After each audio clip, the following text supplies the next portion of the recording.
வாழ்த்துக்கள். இந்த வருடத்தில் எப்பவுமே நிம்மதியாக வாழணும். வேறு ஒன்றும் நமக்கு வேண்டாம்.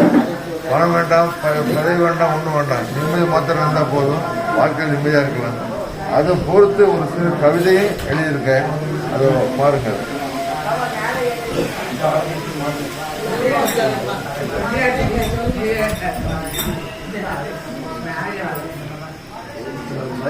நிம்மதி.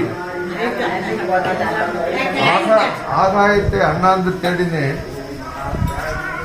அங்கு அது இல்லை. ஆளை தேடி பார்க்க எங்கே கிடைக்குமான்னு கிடைக்கல. ஆழ்கடலில் மூழ்கி தேடினேன், அங்கும் அது அகப்படவில்லை. அங்கே எனக்கு கிடைக்கல. கடல் அலையில் நீந்தி தேடினேன், கண்டுபிடிக்க முடியவில்லை. விண்மீன்கள் மத்தியில் தேடினேன், வீண் என்று புரிந்து கொண்டேன். மேலே போய் தேடினாலும் அது கிடைக்கல.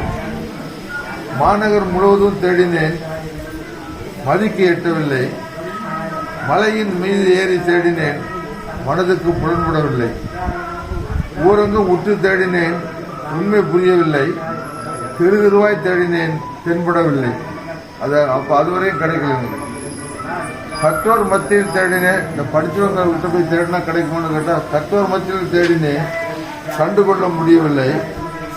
புலமை உள்ளோர் மத்தியில் தேடினேன், புரியவில்லை. அறிவாளிகள் மத்தியில் தேடினேன், அறிவுக்கு எட்டவில்லை. பாட்டாளியின் மத்தியில் தேடினேன், பயன் கிடைக்கவில்லை. அதிகாலையில் அலைந்து தேடினேன், அறிவுக்கு புரியவில்லை. இரவில் இருளில் தேடினேன், இப்பவும் புரியவில்லை. முடிவில் கண்டுகொண்டேன். என்ன கண்டுகொண்டேன்னா, முடிவில் மனதினுள் தேடினேன், மனசுக்குள்ள தேடினேன். முடிவுக்கு வந்தேன். ஒரு முடிவுக்கு வந்தேன். என்னன்னா, நான் தேடும் நிம்மதிக்கு சொந்தக்காரன் மனதுதான் என்று. மனசை நல்ல முறை வச்சாச்சுன்னா நமக்கு எந்த விதமான ஒரு பிரச்சனையும் இருக்காது. எதையும் லேசாக எடுத்துக்கலாம், லேசாக போயிடலாம். அதனால மனதை பக்குவம் படுத்துங்கள், மன நிம்மதி தானே வரும். நன்றி எல்லாரும்.